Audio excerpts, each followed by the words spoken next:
them to expand their inventory. More high-quality jewelry, custom vintage and estate pieces, and professional jewelry and watch repairs. They also buy gold. The Jeweler's Bench, still here, still great service. 808 Trotwood Avenue, Columbia.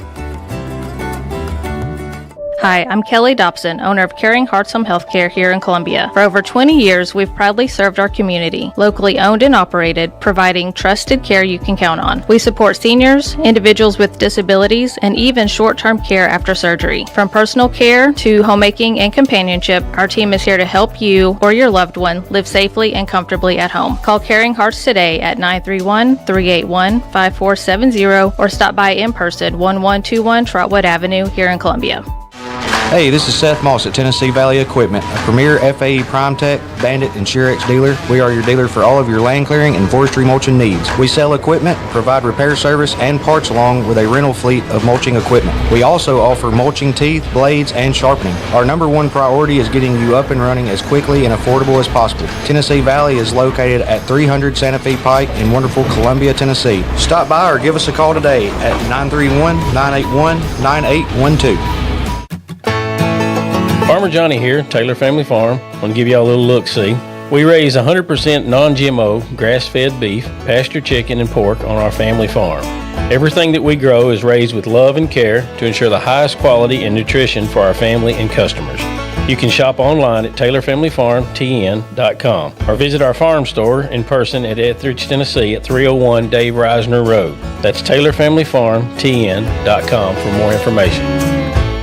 This is Mark Curry at the Trailer Store. We are a local, family-owned business. Every day, I work with my wife, Susie, my mother, Becky, and my son, Justin. We offer a full line of lawnmower trailers, utility trailers, stock trailers, and a full line of trailer parts. We also offer service. Come see us at 1021 New Lewisburg Highway. Call us at 931-381-2795. That's 931-381-2795.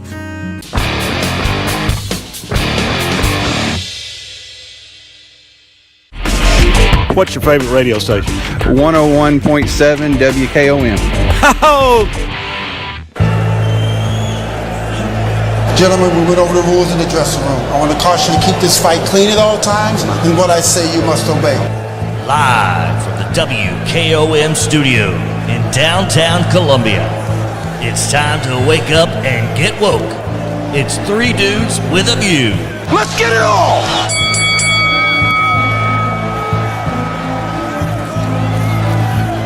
Good morning, Central Tennessee. My name is Del Kennedy. I'm dude number 3. It's Thursday. We will see you on Monday. This is our last show of the week. Tomorrow morning, this time, the station inside Middle Tennessee with Jim Ross. Again, I'm Del Kennedy, dude number 3. Dude number 2, Clayton Harris. Good morning. Good morning, Del. Good morning, everybody. Dude number 1, Mr. Jim York. Good morning. Good morning, Del. Good morning, everybody. Good morning, Mr. York. All right. Native son, favorite son of Columbia, 1977 graduate from Columbia Central High School, Ron Hart. Good morning. Good morning. And son of Ron Hart, Jeb Hart. Good morning. Morning, y'all. All right, regular special guest too, Debbie Matthews. Good morning. Good morning, Delk. Good morning, boys. I'm glad to be here. And 25 years, my colleague at the U.S. Attorney's Office in Nashville. His blood runs deep blue. Mike Rote. Good morning, Mike. Hey, good morning, everybody, and I'm wearing a blue shirt, so there you go. There we go. You're officially a blue blood. You believe I don't know. All right, folks. What have we not talked about lately? I don't know. It's such a crazy time. Snap for Tennesseans. I mean, the SNAP thing, I've wondered throughout the duration of this shutdown, specifically what the posture. I thought it was just going to be posturing and trying to put up a fight, and I can understand that to a point, but once it starts to hit their constituents, they need to recognize. But what I've felt the most is the disdain they have, or just how little they think of their constituents. Whoever the talking point people is, Jeff, let me interrupt you for just a second. It's not their constituents; it's all constituents. No. Well, somehow you all want to clock this as just a Democratic hurting Democrats. All If you'll let me, Not just hurting. Red states are more impacted than any other states in this country. Well, Mr. if you'll let me Let finish. Jeb respond. Let Jim finish his point. Let Jim point. Throughout the entire time with Joe Biden and everything, I don't know if it's a think tank or somebody, but they have talking point people. You can always tell that it gets, percolated down. No one says sharpest attack, and yet that thing was just shot out there like a howitzer. But now it's going through this. It's a Republican shutdown because they control the presidency, the House, and the Senate. And they just expect people to believe that that's the case when 100% of Republicans voted to open the government, and they recognize that they need 60 to break the filibuster. So it's not just because those things are true does not mean that it is a Republican-backed shutdown. They could change it today if they wanted to. But Hey, Jeb, when Democrats held the presidency and the House and the Senate, Jim Jordan said this was all on them when they had a shutdown. And of course, Trump said famously that any shutdown is the president's fault. Now, of course, he was talking about Barack Obama, but the shoe's now on the other foot. The Democrats have been willing since day one, since day minus one, the day before the shutdown, they were there to negotiate, and the Republicans were nowhere to be found. I don't care who is in control of any of those three entities, the presidency, the House, and the Senate. It doesn't matter which party is which. There's a failure here, and everybody needs to sit down. Both sides need to sit down. I think the previous shutdowns, Mike, were one where they were negotiating the budget and they couldn't come to terms and they shut it down. This is different. The CR was passed. It was passed on by the Democrats. They're just playing games because they're behind. It's a different scenario, and I understand your point. But it's also the fact that it's unfair to say that. It's the fact is that when there was a CR, there was a bit of a pushback. And I remember AOC sat on the floor and said, "This is not how you do legislation. This is not how you do it. You have to pass the clean CR, then we can have these conversations. This is undemocratic. This is un-American." She sat there and said that about the same bill, which has been voted for 13 times by the Democrats, and now it's a different story because it's the only leverage that they have. And I understand wanting to have leverage and try to do something, but there's ways to do it without harm. Like, they overcooked the grits on this a bit, and now they want to be able to legislate. I understand why they want to fix some of the premiums, but these premiums were always supposed to be a temporary measure. Those measures were passed by Democrats to have a sunset period at the end of this year. And the entire time, the only thing that came out of those premium subsidies was that the premiums went up as part of that. So it's just, you're inflating the insurance companies' wallets and not allowing it to actually work itself out naturally. It's artificially inflated prices that are just kind of knocked down to the end consumer by these subsidies that were always meant from a Democratic legislation to go away. Back to SNAP. The government has the authority with a number $60 billion to continue SNAP. Continue SNAP payments. Continue SNAP payments if they want to. They took it down off the website where it said specifically during a shutdown they could continue SNAP payments, which they have done in every previous shutdown. Okay, let me say this. We're getting to SNAP vouchers for people, but there are federal employees that are not getting paid, meaning they don't have the money to buy food. And they haven't been able to buy food since they haven't been getting paid. But everybody says, oh, but they're working, or they're federal employees that are employees. They should be able to buy their own food. They are affected right now. So if SNAP benefits come back in, it's still not going to help the people that are truly working or have been employed to buy food. It's only going to help the 42 million that are either illegal aliens or the truly needy that we have with the elderly and the kids and the disabled. But there's a lot of people out here that are going to be able to eat when working folks in the federal government are not going to be able to because they're working. Maybe there was two bills that was presented to the Congress to pay the federal workers and to provide SNAP payments, and the Republicans voted against it. And the Democrats voted to open the government, and you guys voted to close the government. I don't think they voted against that line item. Yeah, I'd like to see that. If you have to be telling the truth this time. Right. It's three more Democrats will open everything back up. And John Fetterman has been the wise one, the level pebble of all of this, saying exactly what needs to be done. But he's been concerned about his people in Pennsylvania. But I think the health care is a hill the Democrats will die on, and that's good if we gonna die. But I think it helps 42 million Americans across this country. But you can't keep throwing unlimited funds at this when it's not working, Jim. Eventually, you're out of everybody else's money. Well, it's better than letting them lay in the street and die, Debbie. Right now, they don't. False choice, another lie. They have like $15,000 deductible, Jim. It's not helping anybody. It's not helping anybody. All right, let me ask this question. Republicans say that if the Democrats will just pass a clean CR, then they'll negotiate. What's stopping them from, once we pass a clean CR, to tell the Democrats, go pound sand, we're not going to negotiate, you lost, ha ha. What's stopping them from doing that? Well, what's stopping the Democrats from from getting the SNAP benefits and then never coming back to vote for the government to open back up so we can pay the military? They're going to open the government. No. There would be a comprehensive negotiation. I think to answer your question, Mike, the reason that they would want to have that conversation is the same reason everybody.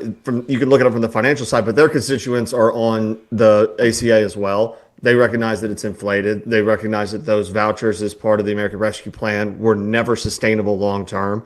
There needs to be something fixed, and they get that.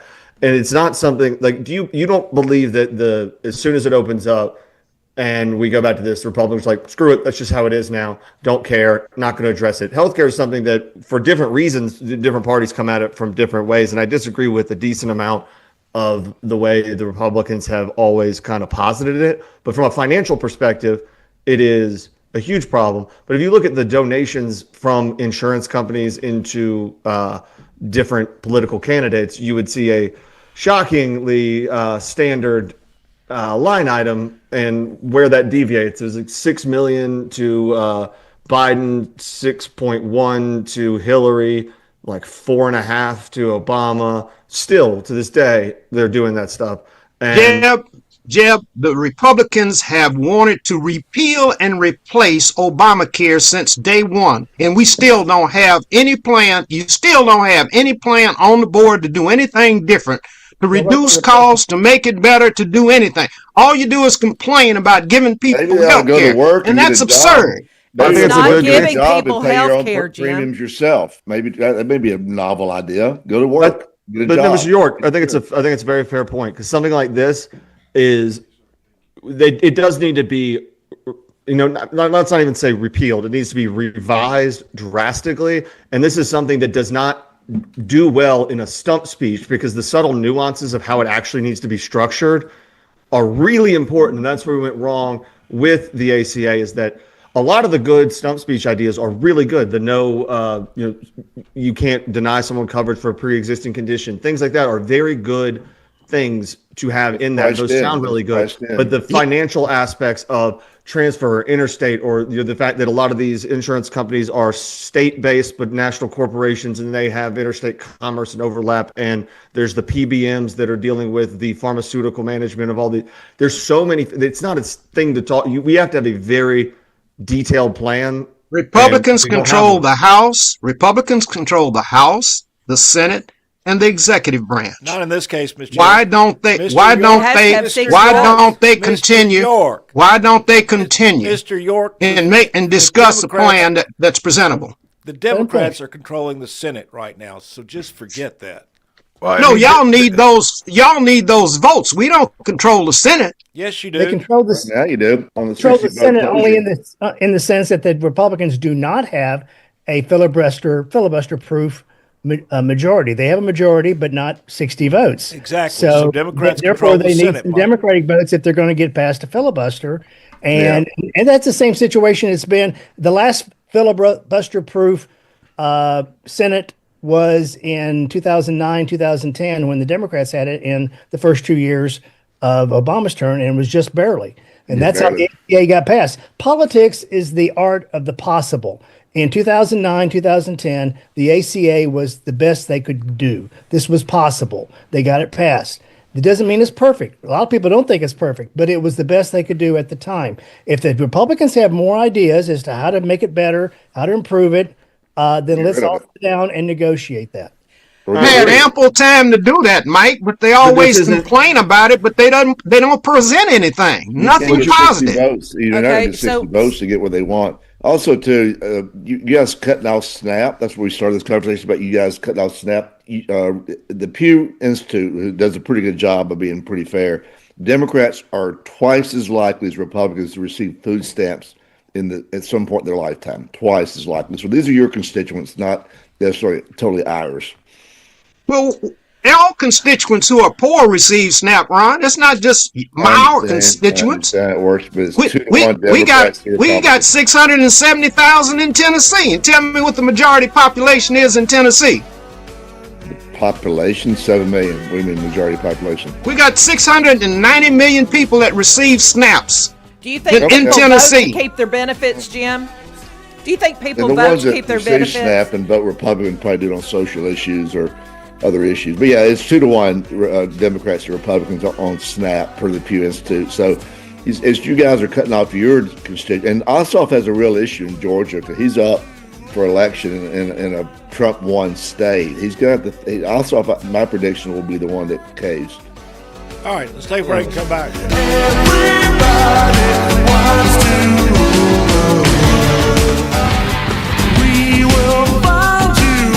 We are going to break. This is the greatest radio station, the most highly respected radio station in southern Middle Tennessee. We love it. 3 Dudes with a View, and we'll be right back.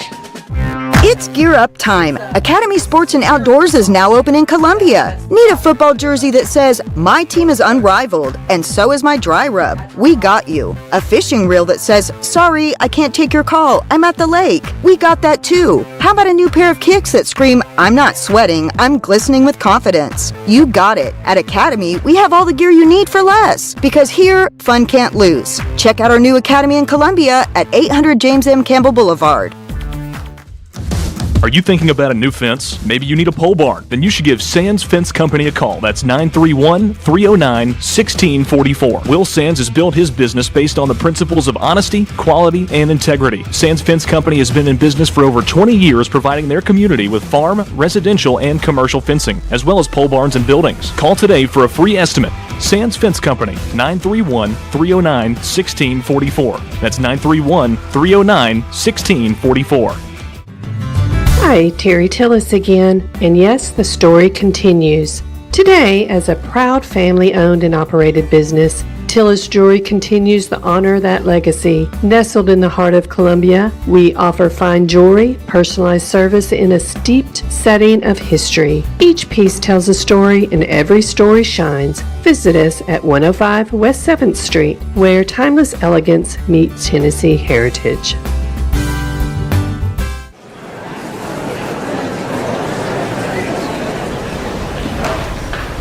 Where do my friends and other students find their voice? We find our voice through the performing arts, along with millions of other high school students. By expressing yourself in a role on stage, through an instrument, or at the debate podium, the performing arts give us freedom to find ourselves, to find our place. The stage is where I can play, perform, and compete with my friends. Performing arts at your school is where creativity meets courage. Encourage the students in your life to find their voice through the performing arts. This message presented by the NFHS, where we encourage all students to play, perform, and compete together.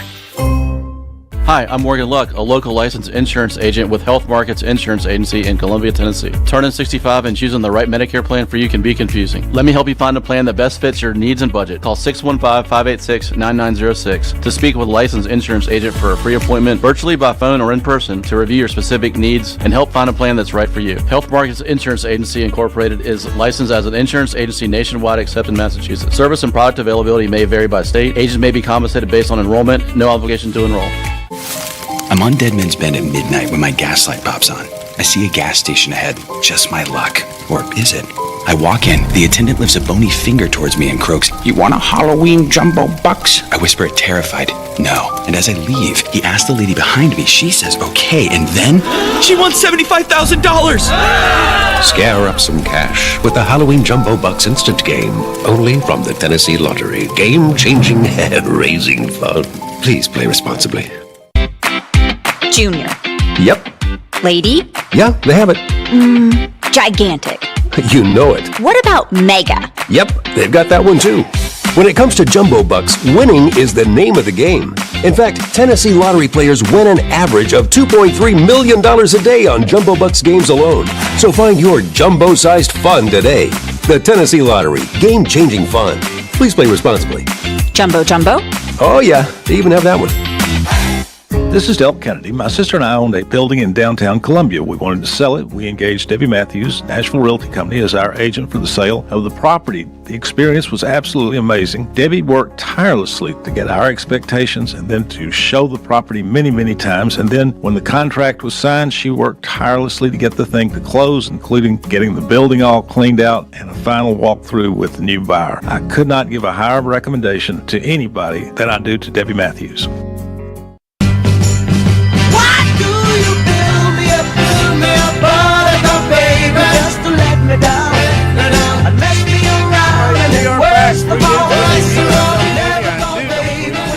Good morning, Del. Good morning, everybody. Dude number one, Mr. Jim York. Good morning. Good morning, Dale. I got one more thing to say about Snap after you introduce everybody. Okay. All right. 25 years, my colleague in the U.S. Attorney's Office. His blood runs blue. Mike Roden. Good morning. Hey, good morning, everybody. Here's something that'll make you feel old, at least those of us who are boomers or Gen X. Henry Winkler, the Fonz, is 80 years old today. Wow. Wow. There we go. All right. Hey. I know. I was thinking about Welcome Back, Carter and John Travolta. That was 50 years ago when it aired. Yeah, it did. It did. Travolta's getting up there. Mm-hmm. All right. Native son, favorite son of Columbia, Ron Hart. Good morning. Ron, you there? Oh. All right. Empty chair. The empty chair. Son of Ron Hart, Jeb Hart. Good morning. Good morning. All right. Regular Clint special. Eastwood talked about the empty chair one time, didn't he? It was Clint Eastwood. Yep. Yeah, empty chair. And it didn't go. That was not one of Clint's best moments. But anyway, Mr. York, you had something to say about Snap. Oh, wait a second. We've got to introduce Debbie. Good morning, Got to introduce Debbie. Oh, I'm sorry. Good morning. Good morning. And the reason it's important that I'm introduced at this point is that I want to talk about my show this coming weekend. I have Congressman Tim Burchett on, and we talk about the government shutdown. We talk about all that we're talking about this morning. We talk about his Taliban bill that is still not passed through the Senate when we're paying the Taliban still $40 million a week. We talk about the George Santos release, the presidential pardon, because Tim was his mentor, and he had talked about it on the Tucker Carlson show, and then he was released. So we talk about if he has spoken to him since his release. So that's interesting. But the big thing we talk about is the EI Atlas, because of course Tim Burchett is on that committee for UFOs and unidentified flying objects. So the interview is fantastic. So join us on the Debbie Matthews Show this weekend on WKOM 101.7. What time? Hey, Debbie, we should have a drinking game every time Tim says "Dad gum." I know. I love it. I think I rarely agree with Tim Burchett, but he's always good for a quote. He's an honest man in what he calls. He has something very thoughtful. He has said it here personally at our meetings, but he said the swamp is a beautiful aquifer that has life and it's God made and it has its purposes. What we have in DC is not a swamp. It is a sewer that is man-made mess. And so, yeah, Tim Burchett is loved, and he's going to be on the show. So I think my show runs 6 times over the weekend, different times depending on sports on Saturday. And then on Sunday, it's like 10 a.m. and then runs at 8 and 9 that night. So join us. I don't want to ruin the interview, but from the 3AI Atlas situation, I know I saw something the other day, a picture of it it's fascinating, the picture of it from the Mars rover. Right. Like if you think about like a thing from another universe was taken by a thing that we put on a different planet. Right. Is there anything that was, known talked differently than what's publicly available. Well, Burchett, what AI? Let's 3I Atlas. Burchett, what is the 3I Atlas? Well, this is interesting because Burchett in our interview talks about Avi Loeb, who's the Harvard professor over all of this, and Avi has just been interviewed by Joe Rogan in a very long and detailed interview about all these things. So if you're really interested in 3I Atlas, I would say that you should jump on the Joe Rogan and listen to Avi Loeb, the professor, on this. All right, now, what is the 3I Atlas, though? We don't know. They don't know.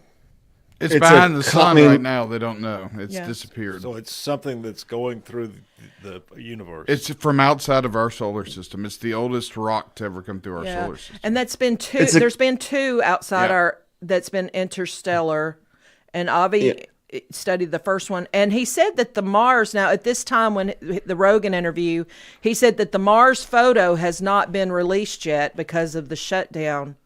So I think that the latest picture, he said the best picture was in July. So, but they're hoping they released it maybe yesterday, or it was part of a. It wasn't released publicly, maybe, but some scientists had it, and they put it up because it might have been part of a research thing. But the Atlas is it's a interstellar comet, and it's in the solar system, but it somehow escaped hyperbolic trajectory, so it's not part of a.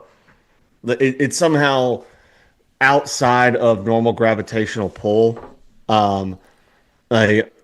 The way that gravity works in space is pretty interesting. I don't know if any of y'all are familiar with the three-body problem of why it doesn't make sense that we even exist, really. Right. Because you can have a stable gravitational pull with two singular bodies, but you enter a third one in, the whole thing should, by its nature, go very wonky very quickly, be it the moon or Saturn, Venus, however it goes. We're all in an orbit that should affect or pull, and this is an interstellar, meaning it coming from outside of our galaxy into it, and has yet to be in any way changed by the massive gravitational pulls of the forces around it, and so it's stayed on a trajectory that is very unique and uncommon and very difficult to define as to why. They say it's as big as Brooklyn. They say it's as big as Brooklyn, and that it has a tail at some points, which makes it look like it's slowing down, and then the tail at other points, like it's speeding up. So they don't really know what this thing is, but it's supposed to arrive the end of this week, right? Clayton, is that right? Early next week. Yeah, it's supposed to arrive. Traffic controllers, though, they'll probably be late. If it's like Brooklyn, has it been gentrified? I don't know. They have a very angry barista on there who's very judgy about your coffee order, and has a beanie in August. I just hope Bruce Willis is on call. Yes. I know. We gotta get. Yes. Now, if you all missed the interview with Tim Burchett and you don't get to hear it on the radio live, you can go to the website at www.frontporchradio10.com for any podcast on WKOM and find all those there, including Three Dudes with a View. You can pick us up there, or go to Spotify, Apple, or Twitch. Right, Dale? There you go. Well, Clayton knows better than I do. No, that's right. Anywhere that you get your podcasts, we're there. Right. All right. Good deal. And folks, Tim Burchett is being talked about as the likely successor to Marsha Blackburn. If Marsha Blackburn is elected as governor, then the governor. I thought they had somebody already selected for that. Well, Tim Burchett's name, everybody keeps hearing that. We don't do it like y'all. We have actually primaries in democracy. No, a couple of weeks ago, we were talking about that as to who might succeed her if she won, and y'all said that the deal was already done, at least for the interim. Well, there'll always be a front runner, but I mean, there's the powers that be, then the people who want it to be, but that'll get sussed out. Does she get a free look? I mean, she sits in her Senate seat and is able to run for governor, and if she loses, she keeps her seat in Senate. That's correct. Yeah. And if she because their term doesn't end for what 28 or 30. She was just elected Some last states they have to resign. term. So I think it's 30. I think it's an old Hannibal Buress joke, but he was like, because politicians ridiculous. The only time you can have a job and then publicly run for another job and then not get the job and then go back to your old job. He's like, I can't work at Wendy's and then try to go get a job at Quiznos and tell everybody how much better Quiznos is and how much better I'd be at Quiznos, and then have them shut me down, then drag my apron back to Wendy's. Like, it's a weird situation that you're still doing a job, but campaigning's a full-time job. She'll win. I mean, I'm pretty sure she got a big call for her money. Senators are hard to beat. Yeah. Ossoff will be hard to beat. There'll be a lot of money in it. They have the ability, senators, to really raise and keep a lot of money and gravitas. So they're tough to beat. There's just so many old ones in the Senate. Governors have to do stuff. I'm not sure if Marsha will like the job. You know, she's probably more. You can't just go on Fox News and talk. Your talking points. Other than get in front of the camera. Well, yeah, if you're governor, you're actually chief executive of the state. You're running a budget. Yeah, I'd rather be governor than a senator. A senator is just yay or nay. And she'll be the first female governor of the state of Tennessee too. Oh, really? That's not likely. Well, I'm hoping that we have the first African American governor, first female African American governor elected in Virginia. I hope that works. Of course, the NAACP has endorsed the white woman, which is so bizarre to me. But tells you all you need to know about this. Because they look at all the issues.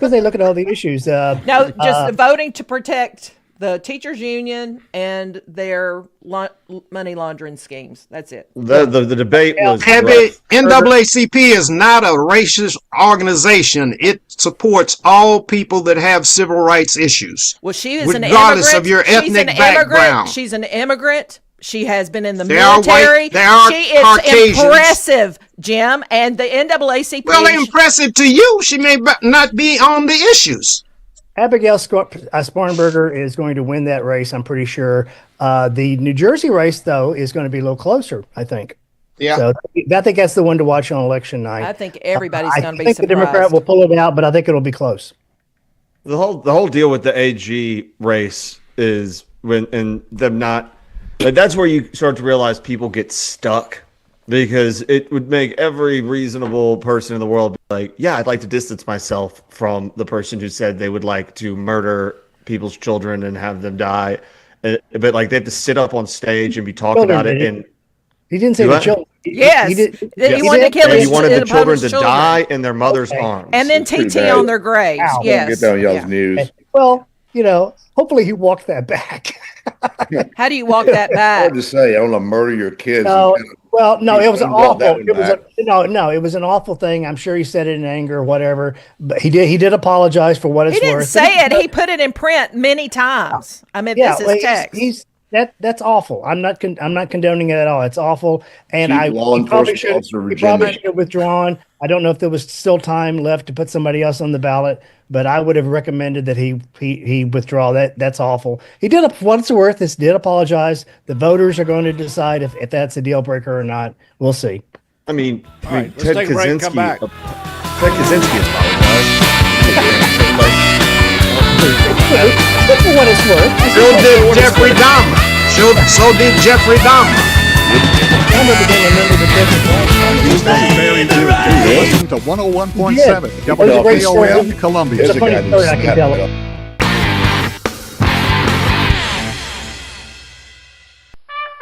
We are going to break at WKOM. This is the greatest radio station, the most highly respected radio station in southern Middle Tennessee. We love it. Some people are just obsessed with their lawns. They'd cut their grass with a pair of scissors if they could. Thanks to Gravely, they don't have to. You see, Gravely makes not only the best built and most comfortable lawnmowers, they also leave your house looking like a doggone country club.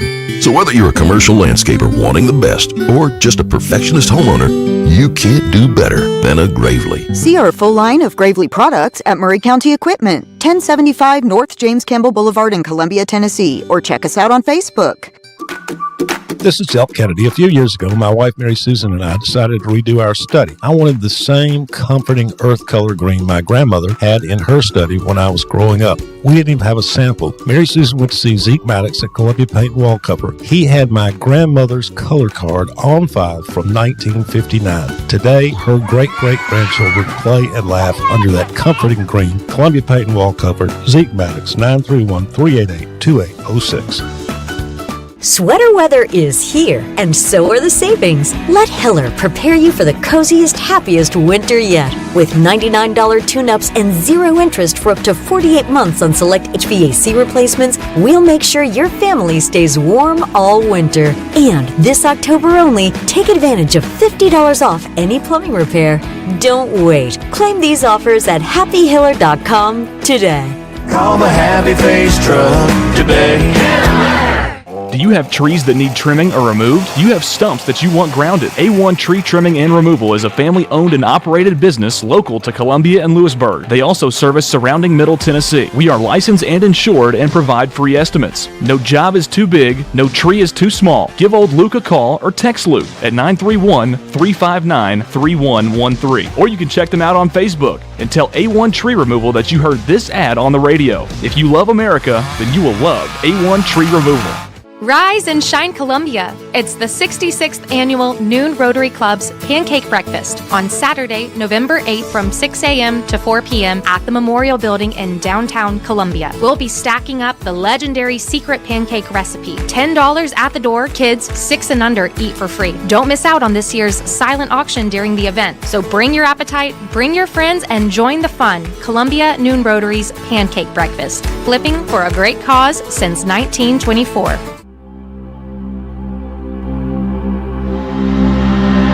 This is Del Kennedy, owner of Kennedy Broadcasting Company, operator of WKRM, historically 1340 AM, now FM 103.7, and WKOM, FM 101.7. We call ourselves Front Porch Radio, and I've said many times what that means.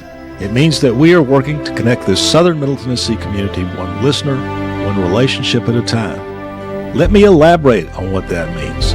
We will relentlessly promote jobs, commerce, business, industry, education, arts, green space, music, rivers, the great outdoors, healthcare, churches, charities, sports, agriculture, and all the great people of southern Middle Tennessee. Join us, help us, call us, Front Porch Radio, Del Kennedy. Thank you for listening.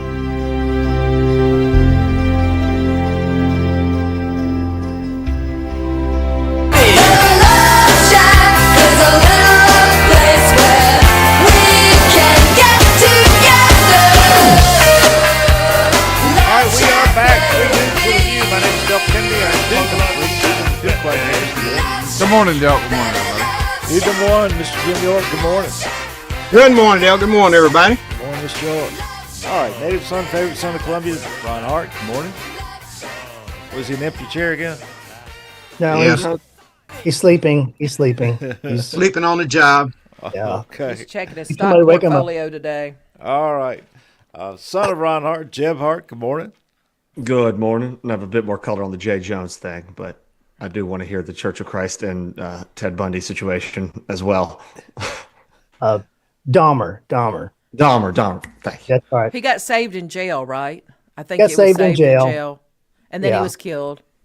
The story is, it was back when Duck and I were at the U.S. Attorney's office, and I came in one morning, and there was this lovely little lady named Lucy Etherly, who I think is still with us, and she was the receptionist, and she was reading the newspaper back when you read newspapers, and she said, "Mike, you're a Church of Christ, aren't you?" And I'm thinking, "Oh God, what have we done now?" I said, "Yes, I am." And she said, "Well, it just says here that Jeffrey Dahmer was killed in prison." I said, "Yeah, I saw that. He got what he deserved." And she said, "Well, it also says here that he converted to the Church of Christ." And there was this long pause, and I said, "Well, I'm sorry to hear about Brother Dahmer." They killed him for dancing. Actually, he was fine up till then. He was doing identifiable dance steps. Yeah. People don't talk about how good of a dancer he was. It gets, all the murder and stuff. It really casts a Give large some shadow. props to the Church of Christ that they had the balls and the courage to go in and try to save Jeffrey Dahmer. That's a I big give him thing. that. That's that right. he's worth. That's right. He was We're worth taking the- saving. That's All right. Radio Yes, special guest absolutely. Debbie Matthews. Good morning. Hello, everybody. Glad to be here. Mike Roden, Blood Runs Deep Blue. Good morning. Hey, good morning, everybody. And then The, Ron Hart. Ron, are you here now? Ron, I am, sir. Native Man, son, sir. favorite Hey, son. Good somebody morning, woke him Ron. up. All right. The cigarette break.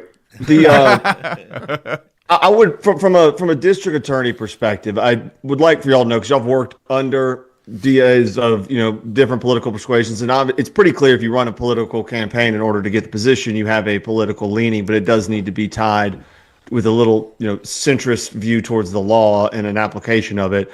But someone like him, so those text messages were about the Speaker of the House of Virginia, who was over a bill of qualified immunity, and he wrote that saying, if he was in a room with Pol Pot, Adolf Hitler, and Todd Gilbert, he would put 2 bullets in Todd Gilbert. He said only when people feel pain personally will they move on to policy. Yeah. And then he also said that maybe if a few more police officers got killed, they'd stop killing other people.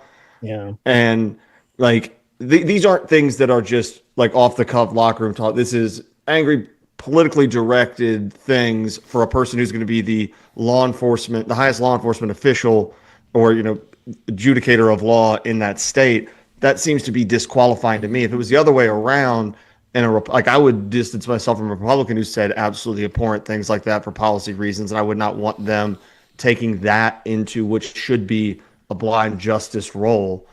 Well, you have to question his judgment, right? Here is somebody that's supposed to have good judgment, and he says these things in a text message. I mean, I question the man's judgment of all things to even hold office. Right. No, you're right, Debbie. And if I were voting in Virginia, I probably would either skip the AG race or write my name in or something. I would not vote for this guy. But again, I don't know what the timeline was, if there was still time to get somebody else on the ballot or not. In any event, though, I would have recommended when that came out that he step away from this campaign and withdraw. But you're absolutely right. I mean, we've all kind of thought things when we're in anger, but to put them down in writing, and that you're right, that shows very poor judgment. And especially the guy with the power of a DA who can go after. If he's got much anger, he can subpoena. I mean, it's sounds like a get even thing. And these things are from 2020 all the way up until 2022, and it was kind of ongoing. It wasn't just I had a few cocktails and got angry and decided to say some irresponsible stuff. This is a pervasive thought process that he had. But I mean, and that's what I was saying before, was that when you see people that are stuck in a party mindset to where they have to toe the line, because that Virginia gubernatorial debate was brutal, because she just had to sit there and not say a word, because she could not say like anything bad about like she wanted him to drop out, or she had to like sit there and take a talking to, because the party line required her to do so. And that's where you start to have people just not trust you because they don't think you're you. They think you're just a figurehead for something else, because a normal person would be like, yeah, I don't want that guy to be the DA. That's crazy. Yeah. But she has to sit there. That was not a good moment for her. I agree. But I would also point out that we're not the only ones that are towing the party line, even when maybe our good judgment would tell us not to. Oh, I don't think it's mutually exclusive. I just think that the ones that have, really elevated themselves above that fray, now Trump is the party, but at the time when he was there, he was certainly not doing that. He was free to say whoever. Of all people, look at Marjorie Taylor Greene right now. She's, I mean, who would have thought that? I think she's still a little nutty, but here's the deal about her. She's got some really nutty ideas, but I'll give her this. When she gets upon an idea, like she has with the Epstein files and a few other issues, she latches onto it, and she's a bulldog about these things. Yeah. So if she's someone you would want on your side, if maybe on a single issue, you may, after that issue is won, you may have trouble with it later on. But that issue is affecting her family, Mike. That issue is affecting her family. Yeah. Now, Ms. York, you might say that she's nutty or a bit. Ms. York, do you have something you want to bring up? Yeah, I was going to bring up SNAP. I know Debbie's talking about Burkett, and I kind of, it's kind of strange when people leave Washington, they call Washington a sewer, but when they're up there, I wonder what they call it. He calls it the sewer. But anyway, I digress. But I was going to say about SNAP. There's several legislators that's trying to get Governor Lee to have a special call meeting to maybe discuss or try to come up with a solution to these non-SNAP payments. I went to a South Central Development Corporation board meeting yesterday, and I looked at the line item for SNAP in the state of Tennessee, and for this area, it's $113. And And maybe by the governor and the legislature coming up, we've got a $2 billion surplus. Now, I know they need the rainy day surplus, but maybe they can work out some kind of program to help some of the people that's going to be hurt if they're not receiving food benefits under SNAP. As long as they also help the people that are not getting paid by the federal government too, that can't pay for their groceries because they don't qualify for SNAP, and there's no SNAP benefits if they could apply. So it's got to cover people that are hurting, not just the SNAP people. If you're going to do it, cover everybody that's affected by this shutdown. Tennessee can't cover a full month of SNAP benefits without major budgetary policy and legal risk. Like they don't have it. So like this is another version of the moral posturing of saying, why can't you do this? Why can't the states do this? They removed it from the website. Yes, in principle, they could do it for a day or two, and the government has the $6 billion. You said 60. That's a pretty important difference between. Okay, $6 billion. I made an error. $6 billion, but they gave Ford $1 billion. Keep that in mind. It's still a lot of money, and we gave out Argentina. It's a lot of money, but if you look at the totality of what SNAP benefits cost across all 50 states and territories where they receive them, it's not nearly enough to cover a month. Well, if you have 42 million people in the United States that are on SNAP, which is what they're saying, and those are citizens and those are illegal immigrants, those are across the board, but 42 million people, if you give those people just $5 a piece, that's $210 million for just $5. Talking about the state of Tennessee, Debbie. I'm not talking about the whole country. I'm saying Governor Lee should embark on some kind of a solution, quick solution, until these SNAP benefits are restored for people of Tennessee, the citizens of Tennessee. Well, what would that cost? Well, I don't know. I don't know the number. I don't know. That's why they need to have a meeting, Del. Well, right now, and I think Sheila Butt's post yesterday was really good. We're going to have people that are hurting. That means churches need to do what churches should be doing anyway. That's our 501c3 people. We got to be given to people to make sure people in our community are not going to hurt. This is when the churches and the nonprofits need to shine. Right now. Well, and that post that you're referring to, Debbie, is and that's what I wanted to bring up, Del. We got about 5 minutes left in the show.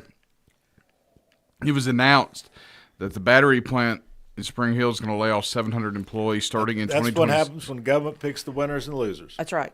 Exactly. Well, right. I mean, the battery stuff was not going to work. Up and agree with somebody. Yeah, Trump picks the winners and losers. No, Intel, Microsoft. Intel, Microsoft. You're delusional. If there was a demand for battery-operated cars, they would be rocking up there. But there is no demand. The people spoke on that, not Trump. Nobody's buying a battery-operated car. It's too big of an expense all the way around. And GM went all in on this Green New Deal stuff, and then they built these plants all over the place for these batteries, and it was destined to fail. And now the city of Columbia has this is a nightmare scenario with this battery plant for environmental purposes, etc. It's sitting there. So every single thing about it was moral posturing, not actual evidence-based environmentalism. Let me say this. Electric cars are the future. Now, we're not there yet. Let me finish. We're not there yet. And there's always going to be, when there's new technology and we transition to new technology, there's always going to be a lag period. Mike, why are they the future? Why are you certain they're the future? At this point in time, say that, and then we skip right past. Why do you think battery-operated cars are the future? Is that because one of these days we're going to run out of oil? Oh, one of these days we're running out of the electric grid.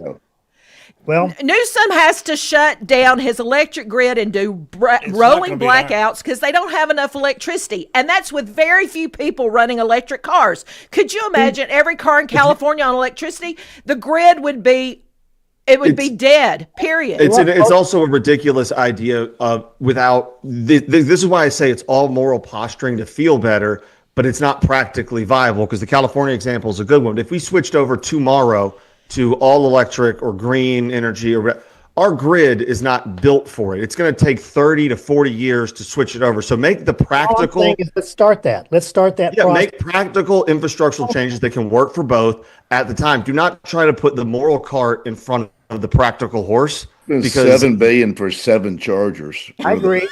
If you live out in a rural area, you're not going to use an electric vehicle. In Nashville, statewide, I think we got something like 34,000 electric vehicles across the state. They are normally in metropolitan areas where there are deliveries, state and local type organizations that produce that use them. Out in the rural areas, you got gas trucks, tractors, and that, and you're going to use that. Yeah. I mean, there's a congressional hearing because we were talking about government picking winners and losers. There was a gigantic financial incentive to use electric like forklifts and other construction equipment in these warehouses, and they were building one. And the guy called up to the state, to the power commissioner. He was like, "All right, here's what we need. This is what we're going to have happening." And the guy just laughed at him. He goes, "That is more power than this county uses in a week, and y'all want that for your, we can't do it. It's not possible." And they're just going to be sitting there because that's a 20-year project to even make that potentially viable. Also, all the electricity you're going to be getting is from a coal power plant. So like, what are we even talking about? Well, if we're talking about using too much electricity, and I agree that's an issue, then maybe crypto isn't a good idea. Nuclear power. Gates came out and said, he said out recently, Bill Gates said that it's way overstated the severity and the. I saw that quote. Yeah, I think you need to look at the entire quote, though. He did say that, but what he meant was, there are people hurting right now because of food shortages. Let's address that problem. That's the highest priority at this moment. And I agree with that. All right, y'all. Let's take it up again on Monday. All right, see y'all. Have a great weekend. Hey, Mike, I'm glad you out of the DOJ. If you'd wrote a brief on something that was about the mob, they'd fire you. I know. I got out when the getting was good. And Mike, I like your haircut. Thank you. Y'all have a good weekend.